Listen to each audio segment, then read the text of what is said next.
수많은 갈등을 겪고 있는 우리 사회. 평소 잘 사용하던 길이 어느 날 갑자기 가로막혔다는 제보들이 유독 많았는데요. 진입로가 막혀 파산 위기에 처했다는 공장들. 실제로 공장으로 들어가는 길 입구가 철문으로 굳게 닫혀 있습니다. 이 길을 사용하는 건 세 곳의 공장. 도대체 무슨 일이 있었던 걸까? 저 인도하고 도로하고 그 경계 라인을 따라서 네, 녹색 펜스. 펜스를 저렇게 전부 친 거예요. 그러면 사람도 어떻게 보면 다니지 말라는 그런 그 행동을 하고 있는 거죠. 공장으로 진입하는 도로는 전체가 펜스로 쳐져 사방이 막혀 있습니다. 이렇게 뭐 안에서 자물쇠를 걸어놓고 또 그것도 모자라서 사람이 지키고 있으니까요. 24시간을. 24시간 차량이 통제되고 있다는 도로. 아 지금 뭐 그 차 막으시는 거예요? 네, 지금 차량을 통제를 지금 해야 돼요. 지금. 여기 뭐 무슨 일 때문에 이렇게 막아놓으신 거예요? 저는 별로 치자고 싶은 마음은 없고요. 아요 도로가 사유지라서 그러신 거죠? 아 이게 뭐 개인이 지금 하고 계신 거예요? 아니요, 여기 에서 회사에서? 예.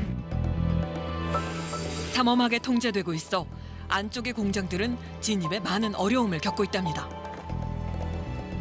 컨테이너 갖다 놓고 그다음에 또 뭐 쇠사슬을 치고 무슨 여 교도소도 아니고 이게 뭐 하는 짓이야 이게. 통제 다 해달라고 연락 받았어요. 아침에도 이제 출근 다 안 오고. 아침에도 못 들어가요? 네, 출근 차고 들어가요. 얼마 전 도로를 산 소유주가 도로 사용을 일체 막고 있습니다. 그 사람도 못 지나다니게 이렇게 파놨었어요. 게다가 공장으로 들어가는 입구 쪽 길은 차량이 전혀 진입할 수 없도록 깊게 파헤쳐 있습니다. 이 때문에 자재와 제품을 실어 나를 수 없어 위기에 처한 공장들. 대체 왜 이런 일이 일어난 걸까요? 저분들이 8,400만 원 주고 땅을 사서 한 공장당 17억씩을 내라. 8천에 산 땅을 17억에 사가라. 네. 그 땅을 살 돈이 없으면 네. 사용료를 월 3,400만 원씩 내라. 길을 샀다며 도로 소유주가 요구한 통행료는 한 공장당 월 3,400만 원. 누가 봐도 상식적이지 않은 금액인데요. 도로 소유주의 입장을 들어봤습니다. 여보세요? 대표님께서 지금 그 도로 지분 없는 회사에 그 토라를 매수하든지 아니면 사용료를 내라 이렇게 말씀을 하고 계신다고 들었거든요. 나는 내가 3,400만 원을 요구했습니다. 돈하는 사람인데 제가 자본주의 세상에서 안 되는 사람인데 내가 길에 내 돈 들어가야 스쿼트를 해주고 다 해줄 필요는 없는 거 아닙니까? 애타는 마음에 몇 번 찾아가 사정도 해봤지만 모두 소용없었답니다.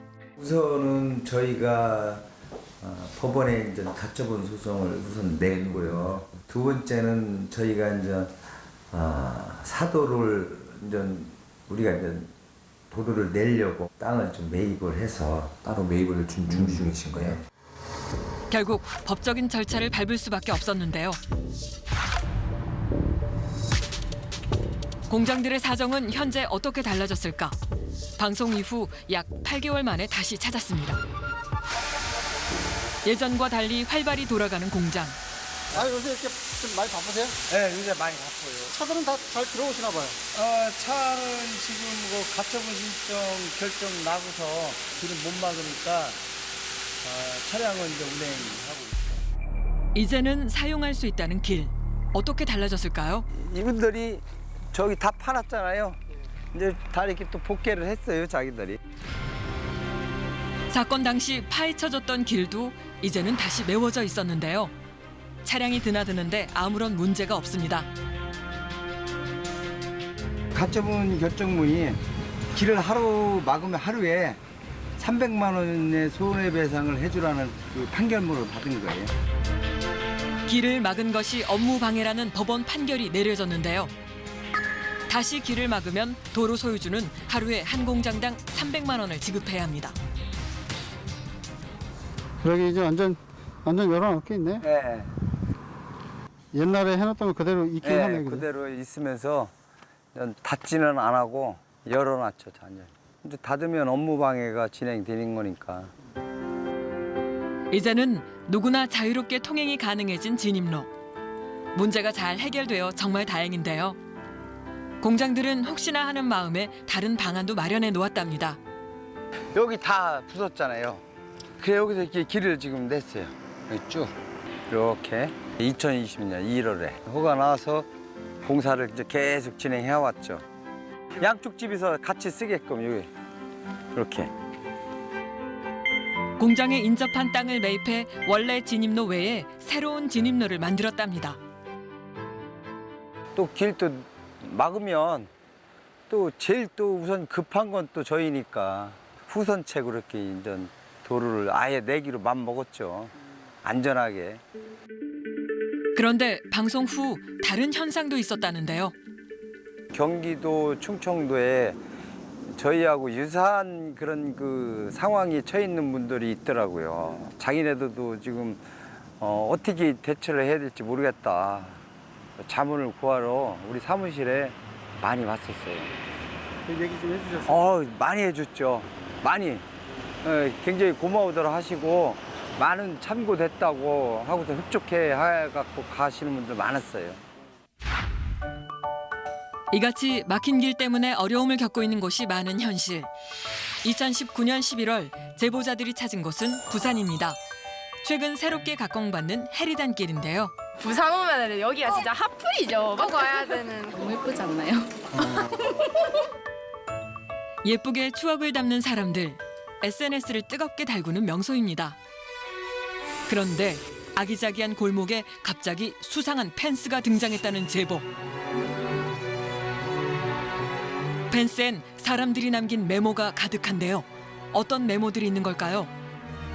의견들을 많이 달아놓으셨는데 대체로 부정적인 의견이 많으신 것 같아요. 아무리 이게 소유권이 있다고 하더라도 좀 그 권리를 너무 남용하는 거 아니야 이런 취지들이 있는 것 같은데. 사람들이 남긴 메모엔 가림막에 대한 비판의 목소리가 담겨 있습니다. 그도 그럴 것이 이 가림막이 세 곳의 가게 바로 앞에 세워졌기 때문인데요. 11월 23일 날 승량을 하고 가림막 펜스를 치겠다는 그런 내용의 프린트물이 왔었거든요. 어느 날 갑자기 새 가게에 도착한 내용 증명. 가게 앞 땅 주인이 보내온 내용엔 가게 앞에 펜스를 설치하겠다고 적혀 있었답니다. 그리고 갑자기 설치된 수상한 펜스. 그날 이후 완전히 가게 앞은 펜스로 가로막혀 눈으로 찾기조차 어렵게 됐습니다. 손님들이 이렇게 앞에서 지나가면서 여기 다 공사하네? 개미 왔다 가야지 하고 다른 가게 가고 그냥 되돌아가시는 분들도 많으시고. 그나마 사정을 알고 오는 손님은 불편함을 감수해야 합니다. SNS상의 이전 모습과는 확연히 다른 가게의 모습들. 그 결과 영업에 큰 타격을 입었는데요. 아니 근데 그거 너무 억울하니까. 아이 그 억울하지. 모두를 안타깝게 했던 사연이었습니다. 방송 후 변화는 없었을까? 10개월 만에 다시 찾았습니다. 여기 다 치워졌네 아주. 폰해졌는데요. 저는 여기 이 천막이 꽉 차 있었거든요. 다행히 흉물스러웠던 천막은 사라졌는데요. 어떻게 된 일일까요? 저는 여기 천막 같은 게 딱 차 있어가지고 네. 이 가게 들어오는데도 힘들어. 맞아요. 보이지도 않았잖아요. 지금 여기 이 하얀 선이 바로 그 천막이 쳐 있던 곳입니까? 네네네. 자기들 의견은 이건 절대 알박기가 아니고 여기에 랜드마크가 될 만한 건축물을 지을 거다. 그래서 건축사 다 알아봐놨고 다 해놨으니 우기지 말아라라고 저희한테 얘기를 했었죠. 도저히 납득할 수 없는 주장. 대체 저 좁은 곳에 어떻게 건물을 세우겠다는 걸까요? 몇 달 동안이나 고생하셨어요? 한 4달? 네? 4달 정도. 4달 정도. 아이고. 가게 앞을 가로막는 펜스 때문에 영업에 큰 타격을 입은 가게들.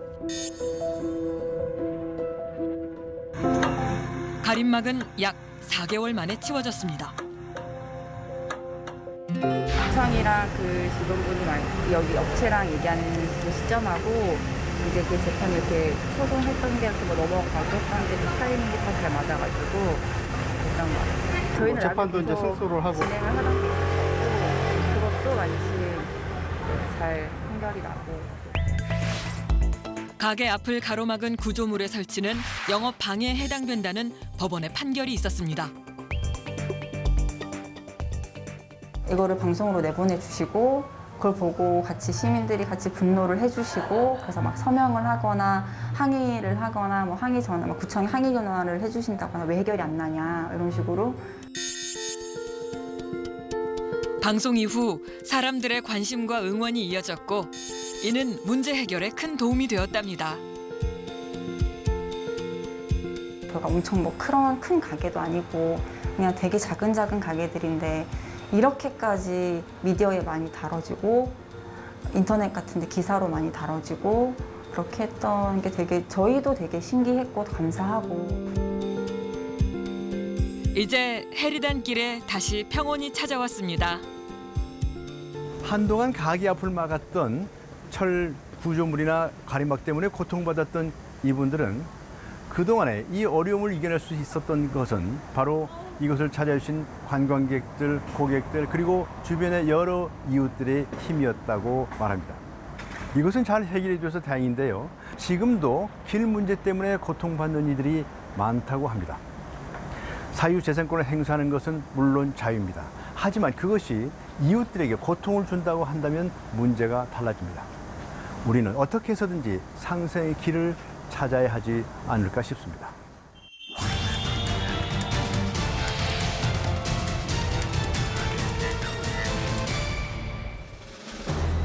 제보된 사연 가운데 유독 많았던 건 우리 삶에서 가장 중요한 집에 관한 이야기였는데요.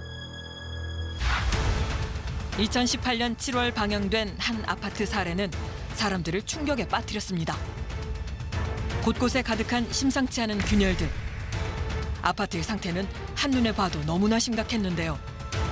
온통 갈라진 균열은 주민들을 불안과 공포에 떨게 했습니다. 갈라졌어. 손이 들어가요. 손이 들어가요? 저 안에 싹. 파견이 드러나는 벽과 바닥 사이의 공간. 혹시나 아파트 노후로 인한 걸까? 하지만 노후에 따른 균열이라고 보기엔 설명이 안 되는 심각한 상태였습니다.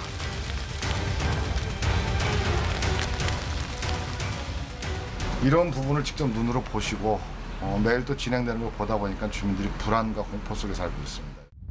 아파트 균열엔 분명 다른 이유가 있다는데요. GPS가 연결되었습니다. 고속도로에 진입하였습니다. 전좌석 안전벨트를 착용하여 주세요. 저희 아파트 들어오면요, 고속도로에 진입했다가 안전벨트 매달라고 안내 멘트가 나옵니다. 저희 아파트 밑으로 터널이 있다는 거 그냥 내비게이션이 설명해주고 있는 거죠. 2017년 개통된 인천 김포 구간 수도권 제2외곽순환 고속도로 지하 터널. 아파트 밑으로도 지나는 이 도로의 개통이 문제의 원인으로 보인다는 겁니다.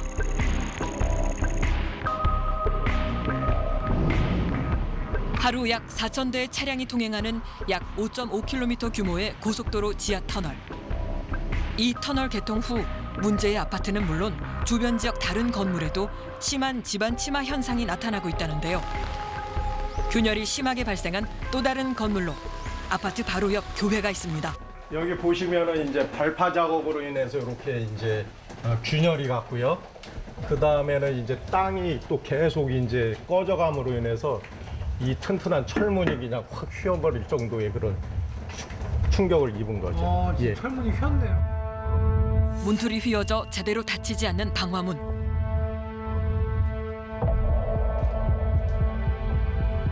집안 침하로 건물 틀어짐이 생긴 겁니다. 그리고 도로 공사 시 발파 작업으로 인해 교회 곳곳에 균열들도 발생했다는데요. 손 놓기만 하면 굴러가요. 교회 뒤쪽 면이 계속 내려앉고 있습니다.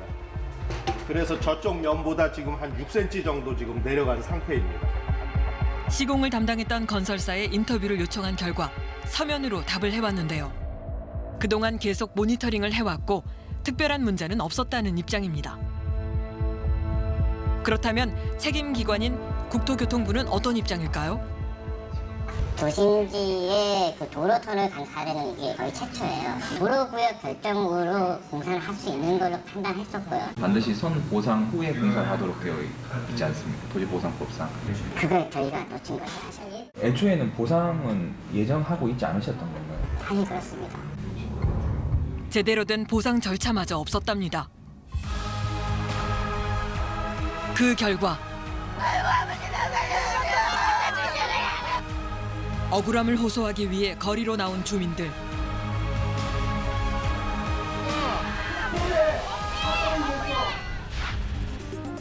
아파트 주민들은 현재 어떻게 살고 있을까? 약 2년 만에 현장을 다시 찾았습니다.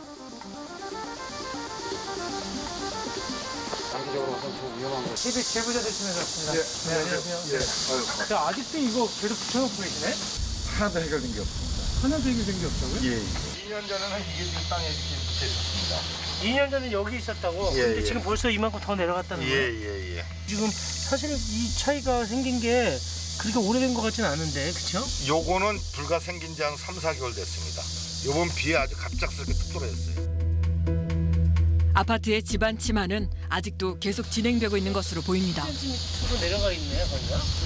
이만큼이 내려앉은 거예요. 이만큼 정도 차이가 나는 거. 예. 아파트 단지 곳곳에서 발생하고 있는 싱크홀도 감지됩니다. 그리고 아파트 복도에는 근데 지금도 보시면 육안으로 봐도 이쪽에서 내려갔죠. 그러니까 여기가 그만큼 붙여놨던 균열 게이지가 틀어졌다는 거예요. 그래서 여기서부터 이탈한 게 보이죠. 여기 1cm니까 여기 1mm 정도가 이쪽으로 밀려났죠. 오른쪽으로 그렇죠. 균열 측정기로도 아파트 침하 현상은 관찰이 됩니다. 아파트 옆 교회도 다시 가보았습니다.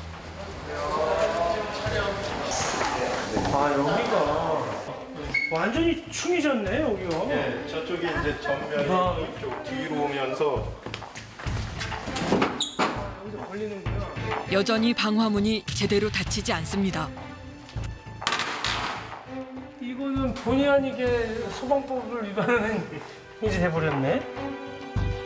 예전보다 더욱 심해진 교회 곳곳의 균열들. 세상에 지진 난 것 같아. 어떻게 이게 이렇게 틀어졌지? 제가 이 손톱 이렇게 정도 차이가 날 정도로 틀어졌는데 실질적으로 이 덩어리 한 덩어리는 힘으로 그냥 버티고 있는 것이지 잘못하면 이게 탈락될 수 있다는 거예요. 그러면 이제 위에가 그렇죠. 위에가 무너지겠죠. 여기가 이게 된다면. 천장도 빛이 들어올 정도로 틈이 벌어졌습니다. 아직도 힘겹게 싸우고 있는 주민들. 제가 억울한 게 그겁니다. 지금 현재 집도 팔지도 못하고 전세도 못 내놓고요. 이렇게 모든 정신적, 육체적, 물질적 피해를 다 입혀놓고 이거를 우리가 피해를 입었다고 시행사나 시공사에다 얘기하니까 법으로 대응하라. 힘없는 국민들한테 힘 있는 대기업과 국가가 이렇게 해도 되는 건가? 이게 과연 대한민국인가? 관계기관의 책임 있는 행동이 시급한 시점입니다. 주장 부분에 대해서는 소송을 통해서 판단이 될 것 같고요. 네. 소송 결과에 따라서 이행할 계획이에요. 하지만 돌아온 답변은 답답하기만 합니다. 2년이 지나서 사실 이 아파트를 방문을 했는데요. 근데 그때보다 상황이 더 좋아진 것은 아무것도 없고 오히려 균열은 더 많이 발생을 했고 침하는 더 심해졌다고 주민들은 주장하고 있습니다. 근데 더 우려스러운 것은 지금 이 상태가 그대로 계속 고착화돼 있다고 한다면 결국 주민들의 피해는 커지고 또 안전상 어떤 문제가 발생할지도 모르는 입장입니다. 시공사나 그리고 또 이 사업을 추진했던 시행사 측에서 좀 더 책임 있는 자세로 보수를 좀 시행해 주거나 아니면 그에 적응한 그에 가름한 배상을 했어야 되는 것이 아닌가 하는 아쉬움이 있습니다. 삶의 터전이 위협받고 있는 또 다른 현장. 2019년 5월 제보를 받고 찾은 한 건물에는 곳곳에 쌓인 우편물과 경고장이 가득했습니다. 지금 이렇게 세입자가 거의 100명이 넘어요, 지금. 공동명령 신문서 받았거든요. 제대로 살고 있던 건물이 경매로 넘어가며 하루아침에 살던 집에서 나가야 하는 상황에 처했답니다. 이 건물 경매됐죠? 네, 낙찰됐어요. 그럼 이제 처분만 기다리는 수밖에 없네요. 그러면 나가라고. 이 건물의 세입자는 총 11세대인데요. 너무도 갑작스러운 일에 모두들 충격에 빠져 있습니다. 갑자기 경매가 됐다니까 우리는 생각지도 못했어요. 근데 갑자기 나가라고 하면 우리가 힘들잖아요. 갑자기 돈도 모아놓은 것도 겨우. 그런데 주변을 돌아보던 중 만나게 된 건물 주인. 경매가 됐잖아요. 이게 낙찰이 다 바로 도저도 돈이 남아 8천, 9천씩이에요. 땅에 살면서도 하니까. 여기 건물 주시나요, 선생님? 네. 아. 경매로 건물을 산 새 주인도 만났습니다. 어마어마하게 됐어요. 이렇게 그냥. 그래도 그런 사람들이 보안장으로 다니시는 오는 거죠. 세입자들의 피해는 어느 정도일까요? 최초 한 5억 얼마 정도가 은행으로 들어가고 전 세입자들 포함해서 총 3명 정도가 배당금을 전체 다 돌려받고 20여 명이 못 받게 돼 있더라고요. 이런 사태는 어쩌다 일어난 걸까요? 지금 요 건물 말고도 저쪽에 또 건물이 있거든요. 그쪽에 한 10m이 원래 은행 빚이 있었는데 그쪽 사업을 하면 추가적으로 300만 불을 추가 대출을 받은 거예요. 그러면서 자금이 순환이 안 되니까 여기 돈 빌려, 저기 돈 빌려. 현재 건물주가 소유한 건물은 총 4채. 그중 3채가 경매에 넘어간 상태입니다. 그런데 세입자들은 이런 위험을 전혀 알지 못했던 걸까? 자기가 뭐 이 주변에 건물이 뭐 4-5채 있고 막 이런 식으로 나오는 홍보를 하다 보니까 저만 믿은 게 아니라 상당히 많은 세입자들이 주인의 어떤 재력에 쏘가 넘어간 거죠. 건물 4곳 세입자 모두 쫓겨날 위기에 처했다는데요. 그 피해 규모가 어마어마합니다. 지금 이 건물 자체가 거의 90% 이상 다 전세. 얼마 피해 보시게 되는 거예요? 피해 금액 크잖아요. 100억 넘죠. 경매 낙찰이 되면 여기 60명 세대 중에 반 이상은 돈은 거의 못 받아요. 세입자들은 답답한 마음에 건물주와 대화를 시도해 보았습니다. 그런데 포함했으니까 세입자분들이 그럼 저건 안 믿으면 다 안 믿어요. 당시 막막하기만 했던 세입자들. 약 1년 3개월 만에 문제의 건물을 다시 찾았습니다. 이미 경매에 낙찰됐던 건물의 세입자들은 현재 어떻게 지내고 있을까? 확인해 본 결과 당시 세입자들은 현재 모두 집을 비우고 떠난 상태입니다. 어렵게 한 세입자와 연락이 닿았습니다. 그때 보증금 하나도 못 받고 다 나가셨죠?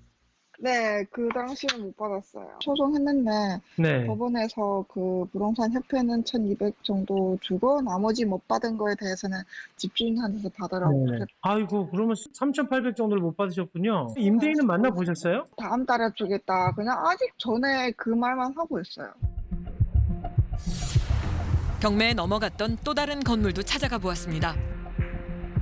공급 정지가 돼서 전기가 차단돼 있는 곳이 있습니다. 이렇게 요금을 납부하지 않아서 공급이 정지됩니다라고 돼 있거든요. 계량기나 지금 이 지로 영수증 현황을 보니까 관리가 거의 안 되고 있는 것 같죠. 아직도 문제가 계속되고 있는 것으로 보이는 건물. 불이 안 들어와요. 그래서 뭐 여기가 지금 아까 말씀하신 것처럼 좀 굉장히 불편하신 것 같네요. 아, 네, 안녕하세요. 네, KBS 제보자들에서 왔습니다. 네. 이제 앉으시죠? 네. 여기 임차인 수가 꽤 많았던 걸로 알고 있는데. 네, 한 70명 정도 됐을 거예요. 그래요? 그때도 이미 경매가 진행 중이었었잖아요. 경매는 네. 48억에 낙찰이 됐고요. 지난 1월 이 건물 또한 경매에서 낙찰되었습니다. 임대보증금이 얼마세요? 저는 2천이에요. 보통 다 대부분 9천에서 1억 정도. 그러면 임대보증금만 70억가량이 된다는 거네? 네. 그러면 뭐 나눠 가질 게 없네. 취재 당시에도 임차인들이 한 보증금 액수의 3분의 2 정도를 못 받을 것처럼 보였었거든요. 네, 지금 그래서 10명 약간 넘게끔 받는 걸로. 선순위로 받을 수 있는 사람이 10명 정도 된다. 네. 그럼 좋게 한 60명 정도는 다 그냥 그 임대차 보증금을 날린다는 얘긴데.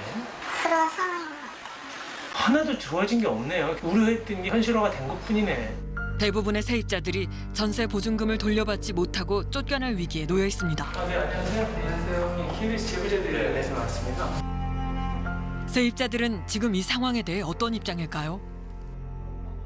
경매 넘어간 무인이라서 경매 넘어가지 않아야 되는 거였는데요. 네. 세입자들이 그렇게 되면 거의 뒤쪽으로 한 40명, 중도에서 50명 정도가 거의 뭐 보증금 하나도 못 받고 쫓겨난 상황이라서 이런 부분을 좀 십시일반했어. 그러면은 판결이 안 나오는 거죠. 계속 이걸 저희 6월에 했는데.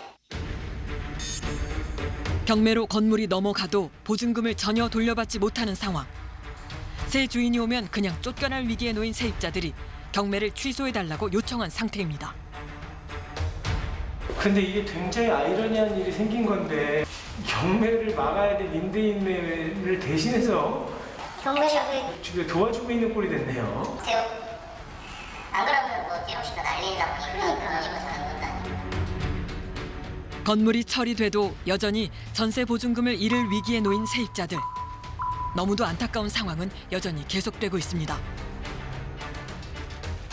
이 건물처럼 이 세입자가 많은 건물에 지금 월세나 전세를 들어올 때는요, 반드시 자치센터에 가셔서 전입세대 열람을 반드시 확인하셔야 됩니다. 그래서 임차인의 수가 몇 명인지, 그리고 또 임대차 보증금의 액수가 얼마나 되는지 이 부분을 반드시 확인을 하셔야 됩니다. 더군다나 제도적으로 좀 개선해야 될 부분은 뭐냐면 세입자들이 일일이 자치센터에 가서 전입세대 열람을 하지 않더라도 등기부등본만을 띄었을 때 이 전입세대들의 현황을 알 수 있게끔 지금 등기 제도를 개선해야 될 필요가 있다는 생각입니다.